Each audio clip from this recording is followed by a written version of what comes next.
The afternoon in Ouagadougou, the capital of Burkina Faso, seemed unusually quiet and ominous.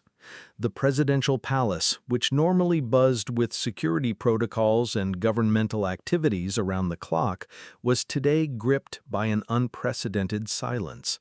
President Ibrahim Traore, who had spent the last 7 days on public tours across different regions of the country, finally returned to the palace in the afternoon. The security detail, advisors, and staff were all present to welcome him back. However, Ibrahim's eyes were searching for someone else entirely, his wife, Fatima Traore. Fatima Traore was not just the president's companion, but also a powerful voice for women's rights, education, and social justice in the country. She was always the first to arrive for the president's welcome ceremonies. Her absence today was highly unusual and deeply concerning. Ibrahim thought perhaps she might be busy in some important meeting and headed straight to their private quarters. But as soon as he opened the door to their bedroom, his steps froze. The scene before him drained all color from his face and sent a chill down his spine. The room, which was always immaculately clean, fragrant with perfumes, and meticulously organized, looked as if it had been ravaged by a violent storm. The bed sheets were scattered and disheveled. Fatina's dupatta lay crumpled in one corner, twisted as if someone had grabbed it forcefully. The curtains had been torn down and lay on the floor, appearing as though they had been violently ripped from their rods. Furniture was displaced and overturned, and most notably, Fatima's personal diary, which usually rested on the bedside table, had completely vanished. Ibrahim Traore's eyes wandered desperately around the walls and every corner of the room, but Fatima was nowhere to be seen. He immediately ordered that the security chief be summoned without delay. The palace sirens wailed, and the entire building sprang into high alert. All internal and external routes were sealed off, the CCTV control room was put on emergency status, and orders were issued to check camera footage from every conceivable angle and location. "Has anyone seen Fatima leaving or being taken away?" Ibrahim demanded with barely controlled rage and desperation. But there was only silence from every direction.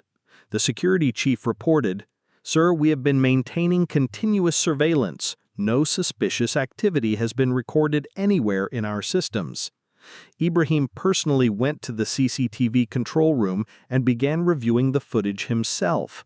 What was most perplexing and disturbing was that in the last 48 hours of video surveillance, there was absolutely no scene showing Fatima leaving the room or being present anywhere with anyone. It was as if she had suddenly vanished into thin air, leaving no trace whatsoever. "This is impossible!" Ibrahim slammed his fist on the control desk in frustration. In the presidential palace, where every step is monitored by cameras, a person cannot just disappear like this without leaving any evidence.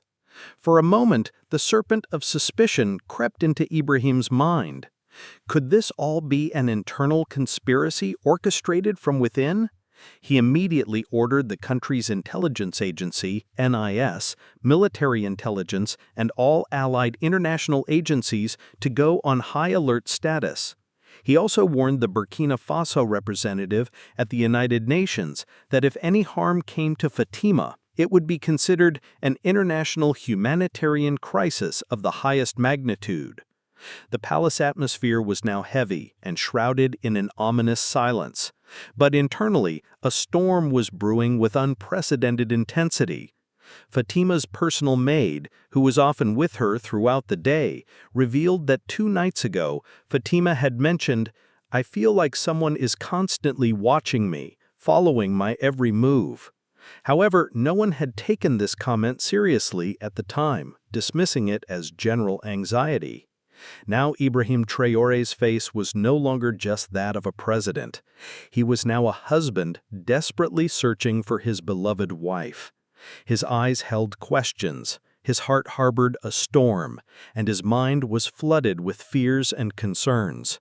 This was no ordinary disappearance. This was a calculated conspiracy, and he was determined to find out who was behind it and where Fatima was being held, no matter what the cost. Every wall of the presidential palace was now engulfed in an eerie silence. The security staff was anxiously searching every door, every room, every corridor with growing desperation. Ibrahim Traore's condition at that moment was like someone upon whom a mountain had collapsed. Fatima Traore's mysterious disappearance was not just the vanishing of a wife, it was a terrifying attack on his confidence, his honor, and his very identity as a leader. Most disturbing of all, the enemy had struck from within the president's own home, and 2 days had already passed without any breakthrough. All those intelligence agencies and security institutions, which were considered among the world's finest and most sophisticated, remained completely silent and clueless. The situation took a dramatic turn when a threatening email arrived at one of the presidential palace's classified intelligence numbers. This email contained a link and an ominous message that would change everything. Watch the video and make your decision. Time is shortening, and the consequences could be deadly. This message was immediately brought before President Ibrahim.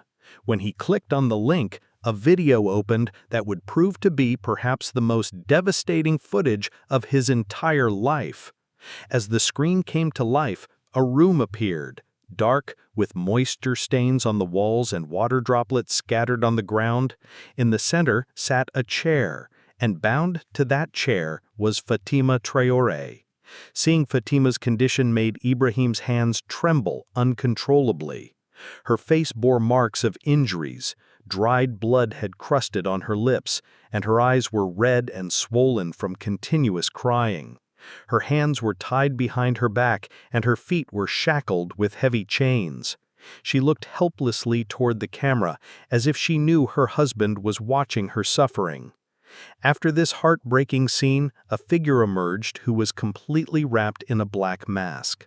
His voice carried harshness and mockery as he delivered his ultimatum. Ibrahim Traore, you have caused many revolutions, challenged many powerful entities, and removed many masks.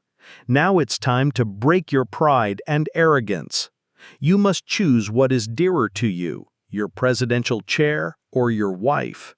If you resign from power within 3 days, Fatima will be returned safely. Otherwise, we will kill her before your very eyes, and you will be powerless. The video ended abruptly, leaving the room in complete silence. Ibrahim's body seemed to turn to stone. His eyes remained fixed on the video screen, but no words emerged from his lips. It was as if his heart was screaming internally, but his throat had gone completely mute. The advisors and intelligence officers standing nearby were equally shocked and speechless. They had only seen such videos in movies, never in reality. But now this had become their harsh reality, and it was unbearable to witness. Ibrahim rose from his chair, took a deep breath, and with all his strength punched the table. This is not just a case of my wife's kidnapping. This is an attack on my country, my ideology, and my revolution, he declared with newfound determination in his voice. He immediately ordered that all national and international intelligence agencies begin technical analysis of the video. I want the truth hidden behind every frame, every pixel, every sound, Ibrahim roared with authority.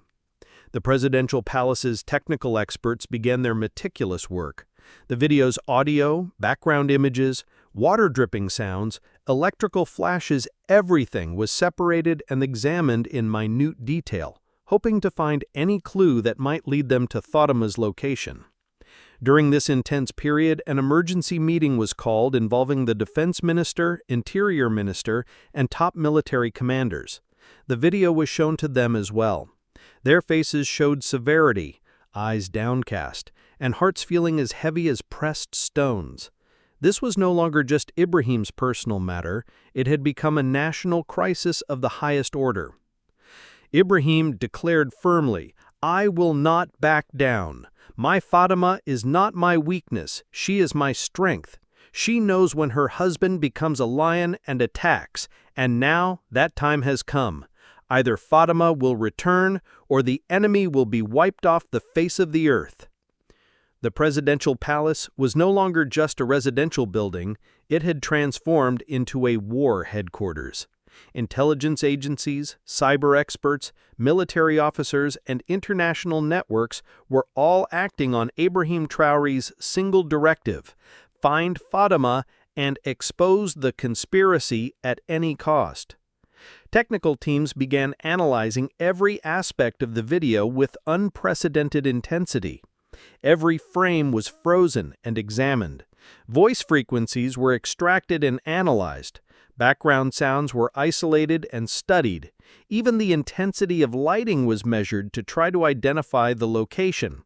However, the enemy was clever and had erased every possible trace that could lead back to them. One question kept rising repeatedly: how did Fatima Traore leave the room? Why was there this silence in the presidential palace CCTV system? Dozens of cameras were online at all times, monitoring every corner of the complex. Yet not a single moment of Fatima appeared in any footage. This could not be a coincidence. This was theft, executed with masterful precision, and the thief had to be someone with complete access to the internal systems. When this realization came to President Ibrahim's attention, a grave shadow fell across his face. He immediately summoned his chief of security, Colonel Samba, the very person who had been responsible for the presidential palace's security for the past 7 years and was considered Ibrahim's most trusted ally. Colonel Samba entered the room, saluted with his usual confident stride, and said, "Sir, I deeply regret this incident. We are working day and night to search for Mrs. Fatima." Ibrahim looked deeply into his eyes, and for a moment time seemed to stand still. "Colonel, have you noticed any suspicious activity? Any new faces or any staff members' absence?" Ibrahim asked, fixing his gaze intently. The colonel shook his head. "Sir, everything was according to routine. If there had been any disturbance, it wouldn't have escaped my notice." At that very moment, a senior intelligence agency officer entered the room. He presented Ibrahim with a classified report that revealed that on the day Fatima disappeared, Colonel Samba had been on leave. He had given the reason that his wife was ill and he was taking her to the hospital. However, the next day, he had suddenly returned to the office and even became part of the investigation team. Wrinkles appeared on Ibrahim's forehead as he looked toward Colonel Samba and asked in a cold tone, "Why did you lie to me?" The colonel was startled. For a moment, a shadow of panic flickered across his face, but then he composed himself. "Sir, my wife was indeed ill. I returned early for the sake of duty. If you wish, I can arrange for the medical reports to be brought." Ibrahim fell silent. For a moment he said nothing, but in his heart he had made a decision. This man needed to be watched. Complete surveillance was necessary. Ibrahim called his most loyal intelligence officer, Captain Jibril, and ordered that from that day forward, Colonel Samba's every step, every call, every action should be monitored. His meetings, system access, even the movement of his shadow eyes should be recorded. If this person is involved in taking my wife from inside the presidential palace, I will personally punish him with my own hands. Captain Jibril nodded without hesitation and began transferring all of Colonel Samba's activities to a classified monitoring panel within the palace's cybersecurity network. Additionally, a hidden camera was installed in the CCTV room to discover exactly what he was doing there during his unauthorized visits. That same night, when all officers were resting in their quarters, Colonel Samba once again entered the CCTV room. He closed the door and began working on the computer systems. However, he didn't know that a new eye was now watching his every move with intense scrutiny. This was the moment Ibrahim Traore had been waiting for. The night had deepened, and most of the palace was shrouded in silence. Security teams were alert at their positions, but today their ears and eyes were more vigilant than ever. Every shadow was being observed, and at every sound, fingers moved toward rifle triggers. But what was about to happen was an internal storm rising within this silence. Colonel Samba, Ibrahim Traore's longtime loyal ally and trusted security chief, was now present in the CCTV control room. The room's lighting was dim, and the computer screen's glow created an eerie illumination on his face. He sat with complete composure, rapidly moving his fingers across a specialized system. The hidden camera placed behind him had begun recording his every action. Captain Jibril, who was the president's most trusted intelligence operative, was watching the entire scene live from a concealed monitoring room. Colonel Samba repeatedly opened certain files, deleted some data, and kept looking back as if wanting to ensure no one was watching him. Suddenly, he opened a folder labeled Fatima Log. He immediately opened the file and began typing some code rapidly. But what he didn't know was that at that very moment, Ibrahim Traore himself was standing behind the door, silent but seething like an active volcano ready to erupt. The next moment, the door opened. Colonel was startled beyond measure. Standing before him was President Ibrahim Traore, accompanied by Captain Jibril and two armed officers. Beads of sweat immediately appeared on Colonel Samba's forehead. "What are you doing, Colonel?" Ibrahim's voice was colder than ice itself. The colonel nervously tried to close the screen, but Captain Jibril had already leaped forward and taken control of the computer system. Ibrahim slowly moved forward, staring at the colonel's panicked face, and said, "You lied to me. You sold my trust. You handed my Fatima over to the enemies." The colonel became flustered. "Sir, you have a misunderstanding. I was just checking files." "Lies." Ibrahim's echoing voice shook the entire room. "This is the same folder where you tampered with CCTV footage. You deleted the recordings from Fatima's room and tried to throw dust in our eyes." Realizing he was cornered, Colonel Samba glanced around frantically and suddenly attempted to grab a pistol from one of the officers' holsters.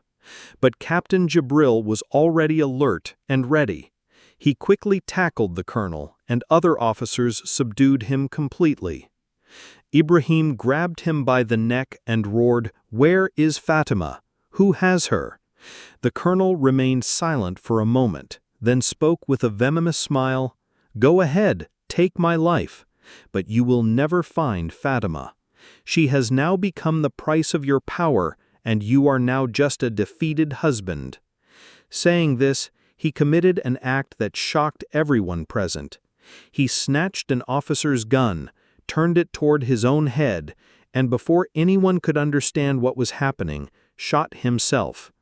The gunshot's echo made the room tremble. Colonel Samba's lifeless body fell to the floor, blood pooling around him. Ibrahim rushed forward, shaking the corpse and shouting, "Where is my Fatima? Who has her?" But now there was only silence, deep, terrifying silence loaded with unanswered questions. All the officers stood stunned and motionless. Ibrahim Traore leaned against the wall and sat down on the floor, his gaze now fixed on some empty horizon, but his heart had become even more determined. This death couldn't provide answers, but now the stakes had become even higher. Colonel Samba's sudden suicide had sent a new wave of shock through the presidential palace. Now all agencies were convinced that Fatima Traore's disappearance was the result of an internal conspiracy. However, the colonel's death had also severed the last link of evidence they had. Ibrahim Traore was now immersed in a complex mixture of anxiety, anger, and helplessness. But his intentions had become stronger than ever before. He was certain that if the enemy had made such a significant move, somewhere they must have left some clue, some trace that could be discovered and followed. 2 weeks passed in these confusions and investigations. The country's atmosphere was mournful and tense. Newspapers printed new rumors every day. Some claimed Fatima had been murdered. Others asserted she had been taken abroad. But Ibrahim Traore's ears were closed to all these voices and speculations. Only one phrase echoed in his heart: Fatima must be brought back alive at any cost. On one such day, when Ibrahim was sitting alone in the presidential office looking at Fatima's photograph, there was a gentle knock on the door. The intelligence advisor entered and said, "Sir, a representative from Russia's Federal Intelligence Service wishes to meet you immediately with an extremely classified message." Hearing this, Ibrahim was startled. The sudden contact from Russian intelligence was highly unusual and unprecedented. He immediately prepared himself for the meeting. The meeting location was outside the presidential palace, in an old bungalow in the city's outskirts that was used exclusively for intelligence conversations. Upon arriving, he was escorted inside, where a middle-aged Russian officer with the code name Mikhail was waiting for him. After a brief greeting, Mikhail went straight to the point.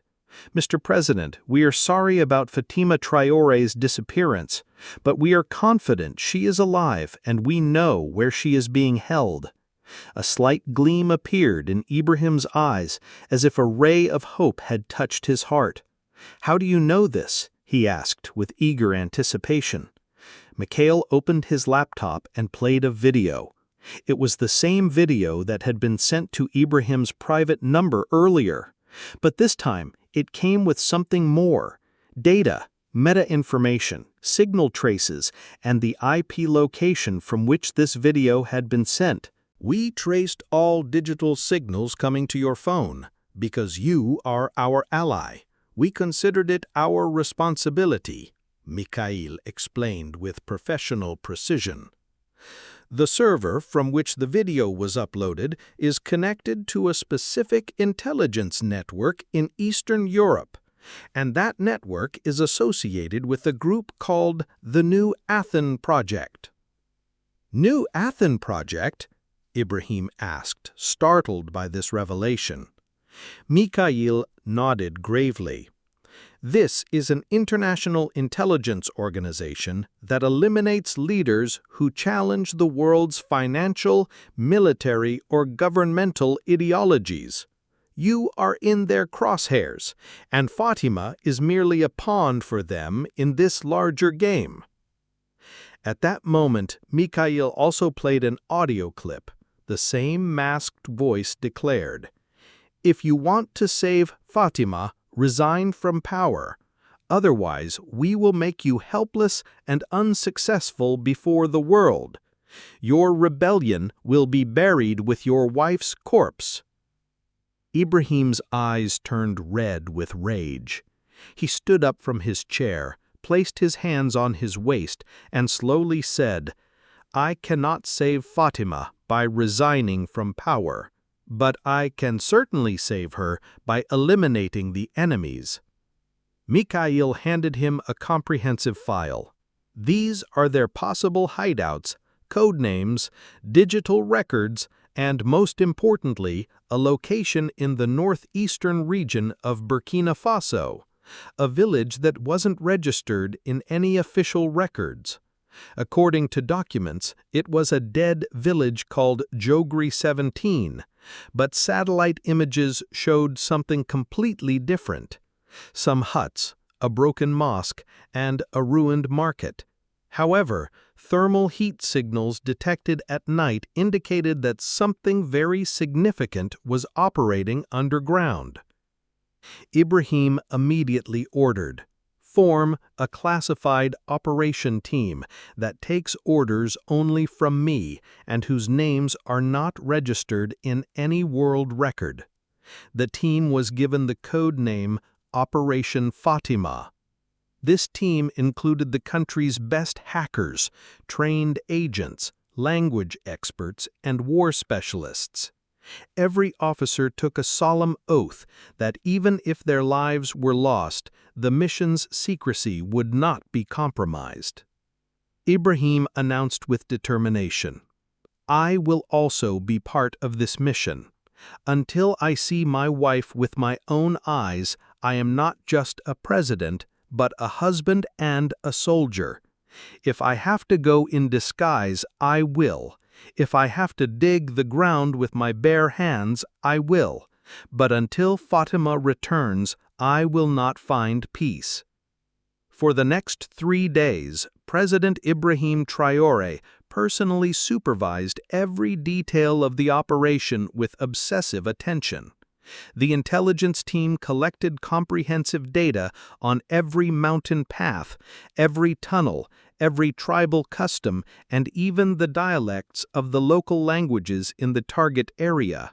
They even recorded the sounds of birds found in that region, weather patterns, and ground acoustics, so that during the operation, no unusual occurrence would become a life-threatening danger. Finally, that night arrived which everyone had been waiting for with bated breath. Ibrahim Traore removed his presidential attire and dressed like an ordinary tribal person. Clay and dust were applied to his face as camouflage. His hair was tied back and a weathered wooden stick was placed in his hands to complete his disguise. He told his close security personnel, "When I return, Fatima will be with me, and if I don't return, understand that I died winning this war." Then, along with some intelligence agents, he departed in a silent, soundless car into the darkness of night, leaving behind the safety and comfort of the palace for the dangerous unknown. The night in the African desert near Jogri 17 was profound and mysterious. Even the moonlight seemed to have been extinguished, as if darkness had been given the right to shine tonight. The car moved through deserted roads, raising clouds of dust. Every officer's breath was held. Some had doubt in their eyes, some had sweat on their foreheads, and every heart carried the same question: would Fatima be alive? Ibrahim Traore, now in the guise of a tribal farmer, was thinking only about the mission every moment. With him were 5 officers, each an expert in their field, one skilled in bomb disposal, one in underground concealment, and one in extracting the truth from enemy tongues. All had made tribal marks on their faces so that even if someone saw them, they couldn't be identified. In the center of the village stood an old, large hut, which instead of a name had a symbol drawn with charcoal, an eye with a dagger piercing through its center. Russian intelligence had pointed toward this very hut, but reaching there would not be easy at all. Ibrahim and his team hid in nearby bushes and began surveillance of the hut. They observed some people coming and going from inside, dirty clothes but alertness in their movements. 2 men who appeared to be intoxicated sat outside, but every few seconds they would scan their surroundings with vigilant eyes. The opportunity to enter would come only once, during the 3rd watch of the night, when everyone was either asleep or unconscious. Around 3 a.m., when silence had reached its ultimate limit, Ibrahim gave the signal. 3 agents quickly moved toward the hut. 2 remained behind as backup. The door was slowly opened, and the scene that appeared before them stopped everyone's breath. There was nothing visible, just a mat, a clay pot, and an old lantern. But as soon as one agent stepped on the floor, a hollow sound came from below. When the ground was moved, a wooden door was revealed underneath. It was locked, but the agents carefully opened it. Descending stairs led to a narrow, dark tunnel. As they went deeper, The air felt humid and carried the smell of blood. Every step made it feel as if the walls were trembling with someone's sobs and cries of pain. After several minutes through the narrow tunnel, they reached a large room. The lighting was very dim, but human movement was visible in one corner.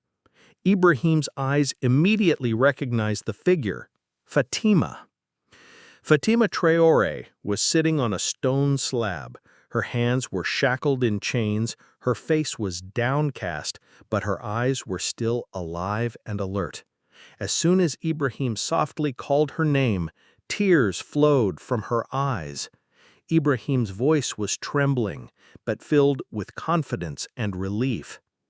Ibrahim quickly broke her chains. "I have come, Fatima. I came to take you home," he said, his hands shaking, but his tone filled with courage and determination. Suddenly, a voice echoed through the tunnel. "Stop right there." The sound of footsteps echoed from the far end of the tunnel. The enemy had awakened, and now the most dangerous final turn awaited them all. "Stop right there." The voice came from the back end of the tunnel. Ibrahim immediately covered Fatima with his body as a human shield. The agents quickly took defensive positions. Now the tunnel's silence was trembling with the sound of approaching footsteps. One by one, the enemy's armed men began to appear. Black clothes, masks covering their faces, and assault rifles in their hands. Ibrahim knew there were now only two paths: either die here or take Fatima out alive at any cost. Suddenly, a gunshot rang out. The enemy had initiated the attack. Immediate return fire began. The narrow tunnel's walls shook with the echo of gunshots. Sparks flew, and smoke made the scene hazy and confusing. The agents changed positions according to their training and began targeting enemies one by one with precision. Fatima crouched against the wall, and Ibrahim stood in front of her, becoming her shield and protector. One agent was wounded, but instead of retreating, he leaned against the wall and continued firing at the enemy continuously. Ibrahim's gun had run out of ammunition, but he immediately took the wounded agent's pistol and continued the firefight. In the darkness of the tunnel, amidst the echo of bullets, screams, and the smell of gunpowder, a game of life and death was being played with the highest stakes imaginable.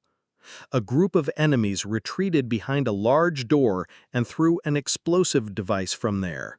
An explosion occurred, and pieces of soil, stones, and dust scattered in the air. For a moment, everything became silent. The dust-covered scene was filled only with the sounds of heavy breathing. Ibrahim glanced toward Fatima. She was conscious but extremely weak and exhausted from her ordeal. Suddenly, a crack opened in the tunneled ceiling, and a rope was lowered from above. This was the agency's backup team, which had found a way to enter through a hidden route. They surrounded the enemies from behind, creating a devastating crossfire situation. Now the enemy was trapped from both sides. Within a few minutes, the situation completely reversed. Most enemies were killed in the intense firefight. Some surrendered and laid down their weapons, while the rest took advantage of the darkness to escape into the labyrinthine tunnels. As soon as the last bullet was fired, silence fell over the tunnel. Ibrahim took a deep breath and immediately ran toward Fatima. "Are you all right?" His voice carried tremors of concern, but a wave of joy ran through his heart. Fatima gave a weak smile and said, "Ibrahim, seeing you made me feel as if life had returned to my body." Ibrahim supported her carefully. The agents broke through the tunnel's back wall, which led to a secret exit route. Even in this moment of victory, vigilance was maintained. Upon emerging outside, a helicopter was ready, which immediately took Fatima to a medical base for urgent treatment. The doctors conducted a thorough examination. Fatima was physically injured, but mentally incredibly strong and resilient. After reaching a safe location, Ibrahim held her hand and said, "I promised I would bring you back, and look, here I am." Fatima replied in a soft voice, "And I believed every moment that you would surely come for me." At that very moment, the president's team launched attacks on the remaining networks of the New Athens project. Their servers, intelligence camps, and command posts were destroyed systematically. Restrictions were imposed on their activities worldwide, and the organization was effectively paralyzed. Fatima's return was not just the return of a wife, but the victory of Ibrahim Traore's truth, courage, and leadership. However, Fatima still had something left to say that would shock the world and change everything they thought they knew about the conspiracy. After Colonel Samba's death, investigation of his computer, meeting records, bank accounts, and personal notes revealed many names and connections. Former government ministers, secret agents, and several foreign funding networks were implicated. President Ibrahim announced, "This case will not be heard in civilian court, but in military court, so that the people get the message that justice will be swift and merciless." Fatima Traore was now safe and secure. She had been admitted to a classified military hospital in the capital where only the president's permission could grant entry. Her wounds were being treated, but the most attention was given to her mental peace and psychological recovery. Because this captivity was not just physical suffering, but a test of the mind that was beyond most people's endurance. But Fatima was no ordinary woman. After 2 days of complete rest, President Ibrahim Traore met with her. As soon as Fatima saw him, her eyes became moist, but there was a smile on her face that spoke of incredible inner strength. Ibrahim held her hand and said, "Now you are safe. Everything is over." Fatima nodded, but then slowly said, "Ibrahim, everything is not over yet. There is something you need to know, something that only I know, something that could change everything." Ibrahim was surprised and immediately called the intelligence chief, Captain Jibril, and selected officers to a private room. Fatima was brought there in a wheelchair, and then began a conversation that would make everyone's faces stern and their eyes heavy with the weight of new revelations. Fatima revealed, "I was kidnapped, but they considered me just a weak woman. Many times I was left alone in the room, and often their people would talk openly in front of me, not thinking I would understand or remember. I began to memorize every voice, every name, every date, every face that I encountered." She continued, "On the first day when I was imprisoned in the underground chamber, a man came. His name was Ralph, and he was New Athens' European connection. He repeatedly said, 'If your husband doesn't bow down, we will bring him to his knees.'" Fatima went on to explain that she had identified at least 9 people connected to New Athens during her captivity. Their code names, mission areas, and even their next targets had been discussed in her presence. Their real purpose was not Ibrahim alone, but to crush the entire African awakening and independence movement. Their operational strategy was systematic: find the leader's emotional weakness, kidnap loved ones, blackmail, or eliminate, and if the leader doesn't bow down, kill their spouse or children as an example to others. The room fell into complete silence. Ibrahim's eyes became moist, but the fire of revenge also ignited within them. Fatima further revealed, "Once when I was being moved through the tunnel, I saw an old map on the wall. It showed a network of tunnels, command centers, and New Athens' secret routes. I memorized all those routes, and now I can tell the team exactly how to conduct operations there." The intelligence chief asked in amazement, "Madam, how did you remember all this?" Fatima smiled and said, "When someone's love is in danger, the mind starts thinking beyond memory. I was confident Ibrahim would surely come, and I wanted to put the enemy's complete map in his hands before he arrived." Hearing this, the entire room fell silent. Every officer's eyes lowered in respect, and a wave of respect, love, and pride for Fatima Traore ran through their hearts. Finally, Fatima said, "Now it's time to hit the enemy using their own roots. They kept blackmailing us. Now we will expose them, not just to Burkina Faso, but to the entire world. We must tell everyone that oppression cannot be hidden and women are never weak." Ibrahim Traore said, "Yesterday you were my weakness. Today you have become my strength. What you have done surpasses even that of a professional spy." And at that very moment, the foundation was laid for Operation Athen Cleanup, an international counter-operation based on Fatima's revelations. Fatima's revelations had shaken the entire world to its core.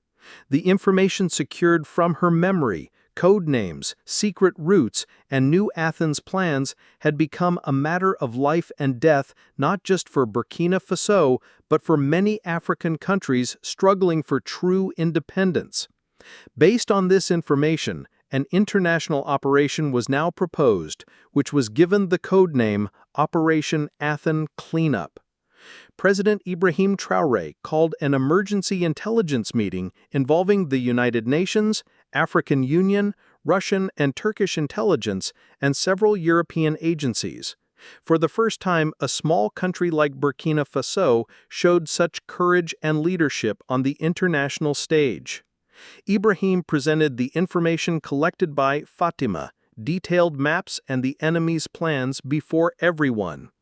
The room was silent, and some representatives had shame on their faces because they knew that the New Athens project had sometimes been a policy-making tool for their own governments as well.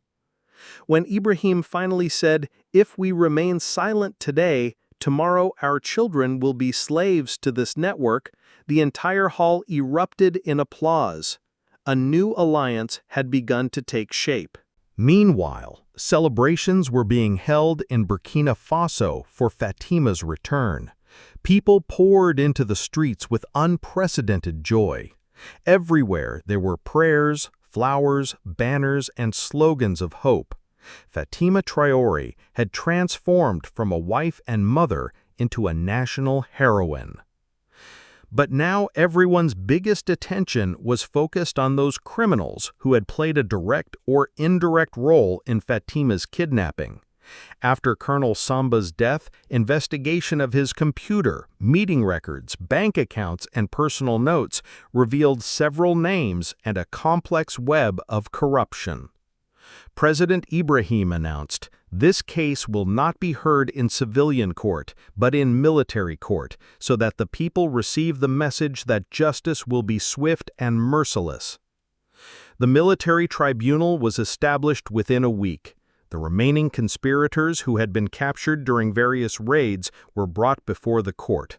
The evidence was overwhelming: financial transactions, encrypted communications, and most damning of all, Fatima's detailed testimony about what she had witnessed during her captivity. The lead prosecutor, a veteran military lawyer named Major Usman, presented the case with methodical precision. This was not merely a kidnapping, he declared to the packed courtroom.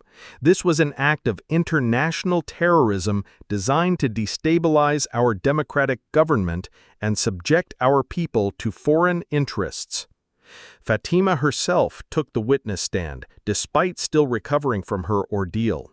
Her testimony was powerful and detailed, delivered with a strength that surprised even those who knew her well. She described not only her captivity, but the broader conspiracy she had uncovered. "They underestimated me because I am a woman," she told the court.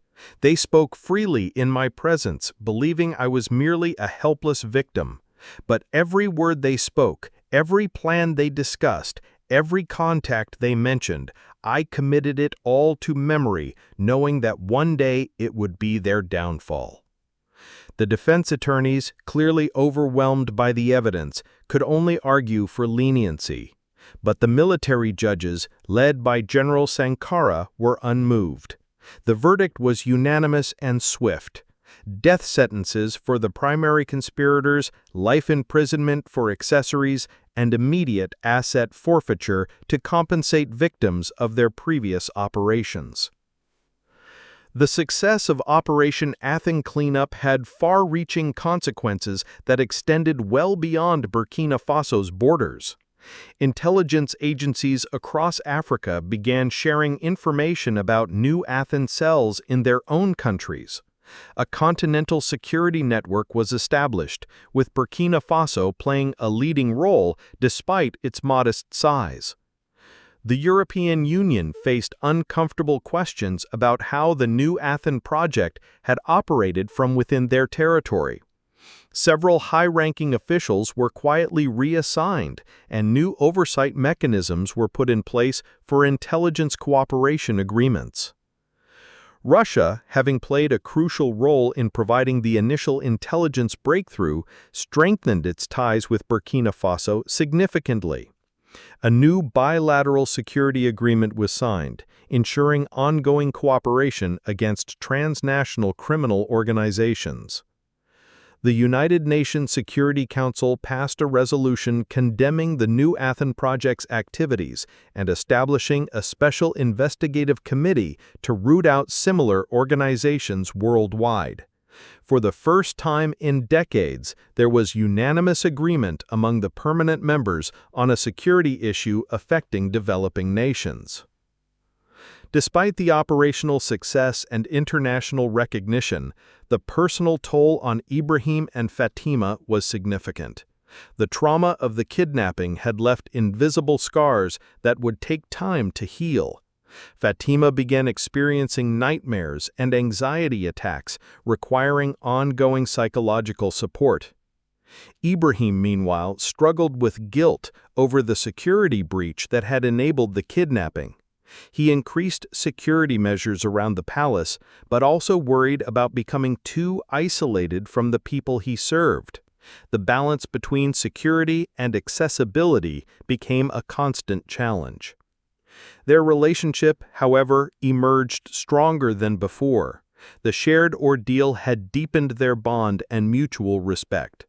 Fatima's courage during captivity and her crucial intelligence gathering had earned her recognition not just as the president's wife, but as a formidable figure in her own right. "You saved not just me, but potentially thousands of others who would have been targeted by this network," Ibrahim told her during one of their private conversations. "Your bravery has changed the course of history." In the months following the crisis, Ibrahim implemented comprehensive reforms to prevent similar security breaches. The intelligence services were restructured with new oversight mechanisms and regular loyalty assessments. A special unit was created to monitor internal threats, with Captain Ibrahim promoted to head this critical division. The presidential palace security was completely overhauled. New technology was installed, including advanced biometric systems and AI-powered threat detection. However, Ibrahim was careful to maintain the balance between security and transparency that had defined his presidency. Fatima threw herself into her work with renewed vigor. Her experience had given her unique insights into the vulnerabilities faced by women in leadership and public life. She established a new foundation focused on protecting female activists and political figures across Africa. "What happened to me could happen to any woman who dares to speak truth to power," she said at the foundation's launch event. "We must ensure that intimidation tactics against women never succeed again." The revelations about the New Athens Project sparked a continent-wide reassessment of foreign interference in African politics. Several other leaders came forward with their own experiences of intimidation and pressure from shadowy international networks. A new African Intelligence Coordination Center was established in Ouagadougou, with Burkina Faso serving as the headquarters. This represented a significant shift in how African nations approached their collective security challenges. The center's first major success came 6 months later when they uncovered and disrupted a similar operation targeting the president of Ghana. The lessons learned from Fatima's case proved invaluable in preventing another international incident. Educational institutions across Africa began studying the case as an example of successful counterintelligence work.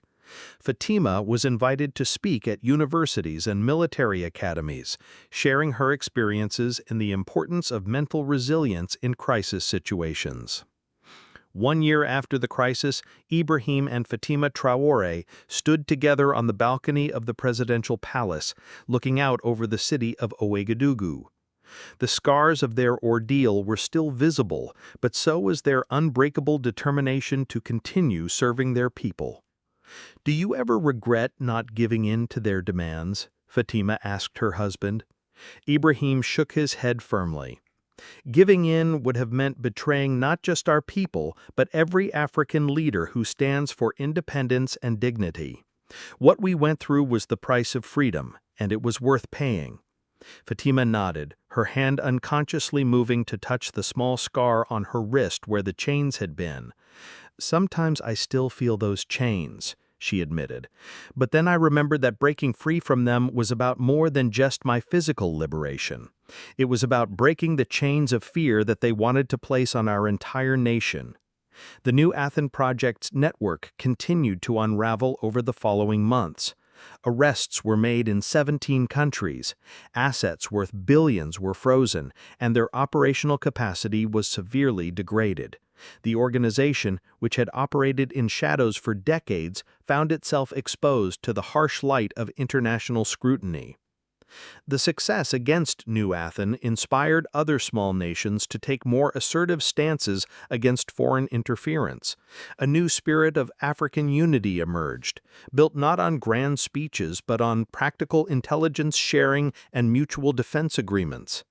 Fatima's foundation grew into a continental network, providing protection and support for women in politics across Africa.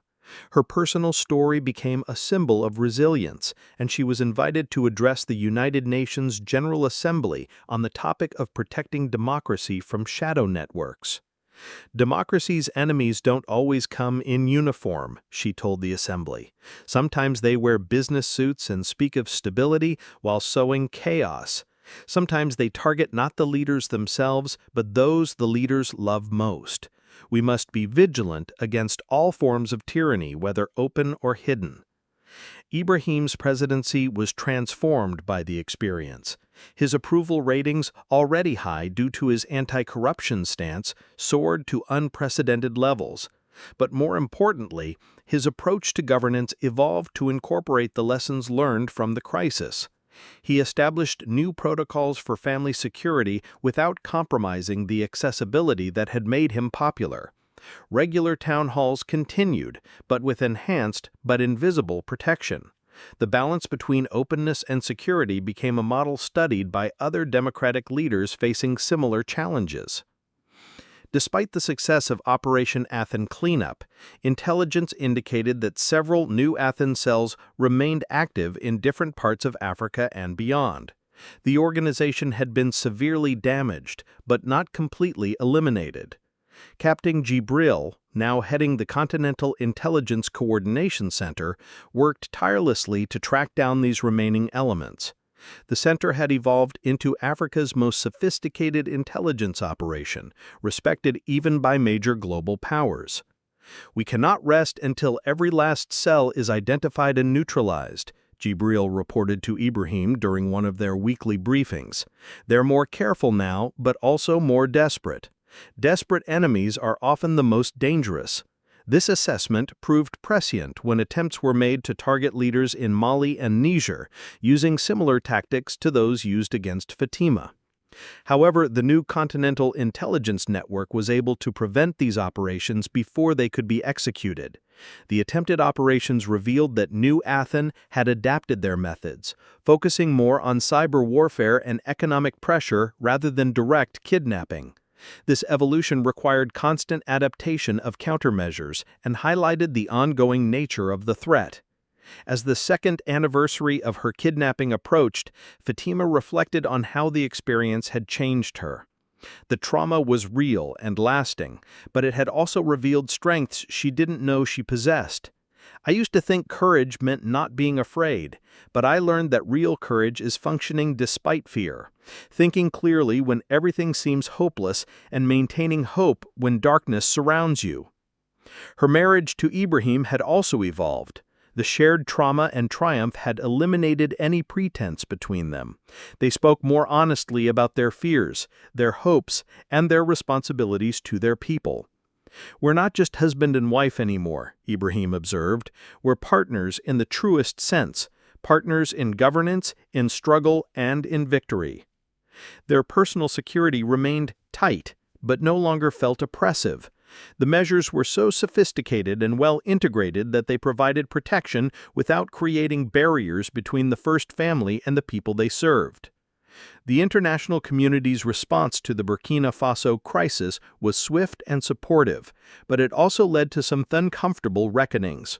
Several Western intelligence agencies faced internal investigations about their past relationships with organizations like New Athens. The revelation that such networks had operated with tacit approval or willful ignorance from major powers created diplomatic tensions. However, it also opened opportunities for more honest and equitable intelligence cooperation between developed and developing nations. Fatima was awarded the International Women of Courage Award, but she used her acceptance speech to focus not on her personal experience, but on the broader implications for global security and women's participation in governance. "My story is not unique," she said. "Around the world, women leaders and their families face threats designed to silence their voices and limit their influence. Until we recognize that attacking families is attacking democracy itself, these tactics will continue to be employed by those who profit from instability." The speech was widely circulated and helped establish new international protocols for protecting political families while maintaining democratic transparency and accessibility. 3 years after the crisis, the Traore administration had settled into what could be called a new normal. The heightened security measures had become routine. The international partnerships forged in crisis had matured into lasting alliances, and the personal growth experienced by both Ibrahim and Fatima had translated into more effective governance. Burkina Faso had emerged as an unexpected leader in African security cooperation. The intelligence center in Ouagadougou had prevented numerous operations and had become a model for other regions facing similar challenges. Fatima's foundation had expanded beyond Africa, working with women leaders on every continent. Her personal experience had given her unique credibility when advising others facing similar threats. "The goal was to make me a victim," she reflected during an interview with an international journalist. "Instead, they created an advocate. Every woman they threaten, every family they target, only strengthens our resolve to build systems that protect democracy and human dignity." The economic impact of the improved security environment was also significant. International investment in Burkina Faso increased substantially as confidence in the government's stability grew. The country's handling of the crisis had demonstrated a level of competence and resilience that impressed potential partners and investors. As Ibrahim and Fatima Traore prepared for the next election cycle, they knew they would face new challenges. The threats from organizations like New Athens had diminished but not disappeared entirely. New forms of interference and intimidation would undoubtedly emerge. However, they also knew they were better prepared than ever before. The systems they had built, the alliances they had forged, and the lessons they had learned had created a foundation for resilient democratic governance that could withstand future attacks. Democracy is not a destination, Ibrahim reflected in his final interview of the year. It's a continuous journey that requires constant vigilance, adaptation, and courage. What we learned during our darkest hour was that democracies are strongest when they face threats together, when they refuse to let fear drive their decisions, and when they remember that protecting one means protecting all. Fatima added, and we learned that sometimes the greatest strength comes from what others perceive as weakness. They targeted me because they saw only a president's wife. They failed to see a woman who would not be broken, a mind that would not stop working, and a heart that would not give up hope. The Ouagadougou conspiracy, as historians would later call it, had ended with more than just the rescue of a kidnapped First Lady. It had resulted in the birth of a new model for democratic resilience, international cooperation, and the recognition that protecting democracy requires protecting all its participants, leaders and their families, activists and their loved ones, and citizens and their communities. The threat from shadowy networks like New Athens would never completely disappear, but the response to that threat had evolved. No longer would small nations face such challenges alone. No longer would the families of democratic leaders be seen as acceptable targets, and no longer would organizations that profited from political instability be able to operate with impunity. As the sun set over Ouagadougou on that anniversary evening, Ibrahim and Fatima Traore stood together, scarred but unbroken, tested but triumphant, and more committed than ever to the principles that had guided them through their darkest hour. Their story had become larger than themselves, a testament to the power of love, courage, and unwavering commitment to democratic ideals in the face of seemingly overwhelming odds. The presidential palace, once again filled with the sounds of normal governmental activity, stood as a symbol not just of political power, but of resilience, unity, and the unbreakable bond between leaders and the people they serve. The conspiracy had failed, but more importantly, it had revealed truths about strength, sacrifice, and the price of freedom that would guide Burkina Faso and its allies for generations to come. The New Athens project had achieved the opposite of their intended goal. Instead of weakening Ibrahim Traore's government, they had strengthened it. Instead of isolating Burkina Faso, they had helped it build stronger international alliances. And instead of silencing Fatima Traore, they had amplified her voice across continents. The conspiracy was over, but the legacy of how it was defeated would endure as a beacon of hope for democracies everywhere, facing the dark forces that seek to destroy them from within and without.